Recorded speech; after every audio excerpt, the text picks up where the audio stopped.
Ada hal yang penting mengenai kedaulatan negara, yaitu peta Indonesia, wilayahnya digembos di Tiongkok. Tapi nampaknya berita di dalam Indonesia memang tidak diarahkan kepada kedaulatan wilayah agar masyarakat tetap tidak sadar bahwa teritori Indonesia sudah dicaplok Tiongkok tanpa perlawanan dari pemerintah yang diberi kuasa oleh rakyat. Berita nasional fokus ke melankolinya SBY, kotak durennya Caimin, pencalonan Gibran, dan tim ses Ganjar. Itu aja beritanya diputer-puter. Beda dengan India yang medianya langsung marah, rakyat India teriak di mana-mana memprotes Tiongkok. Sahabat, sebelum kita menjelaskan tentang peta Tiongkok yang baru, kita saksikan informasi berikut ini. Uang adalah pelumas transaksi, beda dengan emas. Emas bukan alat bayar, tapi alat tukar. Tukar HP dengan 2,5 gram emas misalnya adalah contoh emas menjadi alat tukar. Dengan aplikasi Dinaran, sarana tukar emas atas berbagai produk menjadi lebih mudah. Di awalnya, produk retail Bosman saat ini semua ada gramasi emasnya. Dan kami yakin, sebentar lagi seluruh produk sahabat pakai gramasi emas sebagai alat tukarnya. Emas gitu loh, lebih terpercaya. Impian ratusan tahun emas menjadi alat tukar, sekarang tersedia sarananya di Dinaran.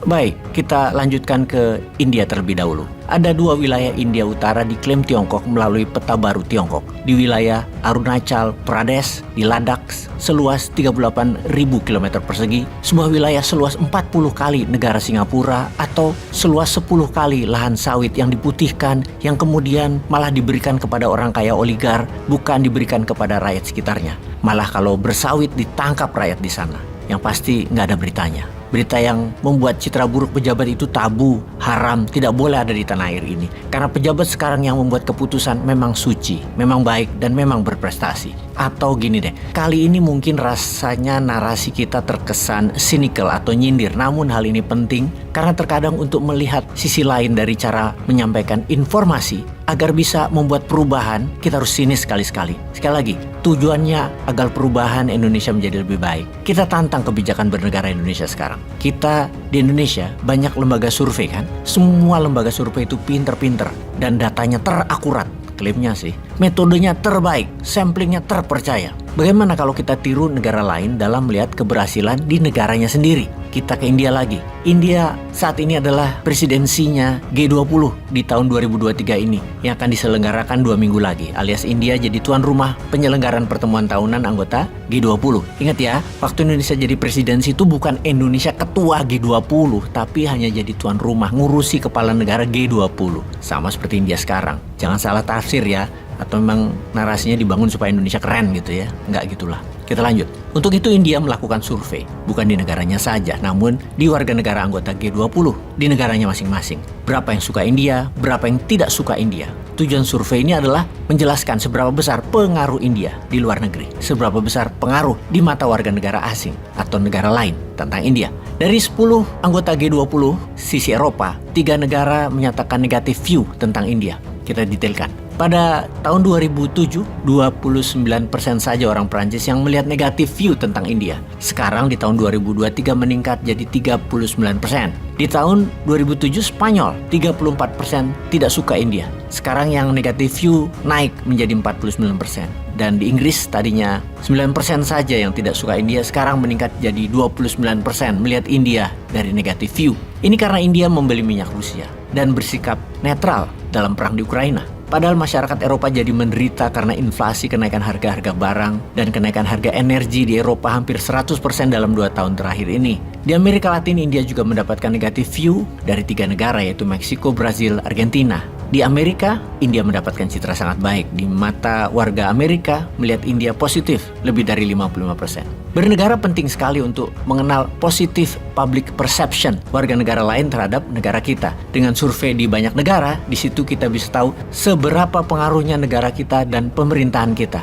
Kita harus bekerja keras mengunjungi mereka, mempererat, membangun diplomasi, membangun citra positif, dan memberikan manfaat kepada mereka. Walaupun sebenarnya manfaat terbesar ya buat kita sendiri. Jadi kita tanya nih ke Kementerian Luar Negeri dan ke Kementerian Propaganda atau Menteri Penerangan. Gak ada ya Menteri Penerangan sekarang ya? Oke, sekarang kita ke perang peta atau map war yang diluncurkan oleh Tiongkok kepada seluruh negara tetangganya yang berbatasan langsung dengan Tiongkok. Dalam edisi peta Tiongkok terbaru tahun 2023, Standard Maps of China, dua wilayah India diklaim Tiongkok di Arunachal Pradesh di sisi timur yang Tiongkok sebut selatan Tibet dan Aksai Chin di sisi barat India, daerah Kashmir. Keduanya berada di utara India berbatasan dengan Tiongkok. Peta Tiongkok baru bagi Tiongkok adalah penyetandartan atau standardized names. Penamaan wilayah ini adalah cara standarnya bernegara Tiongkok. Jadi nama-nama yang diklaim tadi semua dikasih nama Cinanya. 5 nama gunung ada nama Cinanya sekarang. Nama kota, nama sungai, nama laut, nama pulau, dan lain sebagainya di wilayah yang dia klaim tersebut. Wilayah Laut Utara Natuna dan Taiwan lebih parah lagi. Sampai cadangan geologinya diklaim milik Tiongkok. 10 garis putus atau China 10 Dash Line yang mencaplok wilayah Taiwan, Filipina, Indonesia, Malaysia, Brunei, Thailand, Vietnam, Jepang. Hanya Indonesia yang sepi. Sepi gawe, beneran deh. Sepi gawemu. Bahkan ketika masyarakat di Vietnam, Filipina, Malaysia protes, pejabat Tiongkok hanya mengatakan jangan lebay lu, jangan salah arti. Jangan salah arti gimana? Emang lu yang nyolong kok, kampret.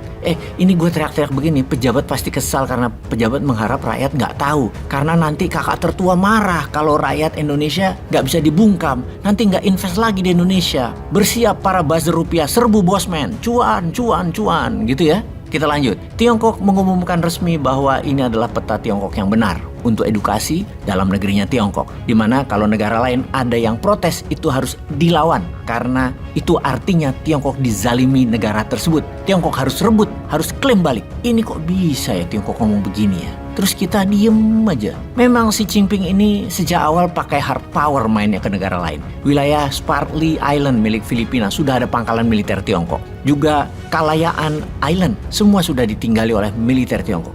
Dengan Malaysia, Laut Sabah dan Sarawak diklaim Tiongkok. Dilawan dengan militer armada laut Malaysia di lokasi menjaga 24 jam. Indonesia dengan Natuna sepi. Tiongkok dengan Jepang di Senkaku Island membuat Jepang membangun pangkalan militer Amerika yang ada di lokasi pulau tersebut. Tiongkok sudah memberi nama Cina kepulauan tersebut dengan nama Diaoyu. Jepang merespon dengan ekstrim. Limbah Fukushima dikirim ke sana, ke arah Tiongkok. Wes ambiar iki. Indonesia B kedaulatannya dicawe-cawe di Laut Natuna. Petanya sudah diklaim. Ayo klaim balik, kalau perlu buat peta baru. Tiongkok jadi provinsi Indonesia sekalian. Kita caplok aja. Peace.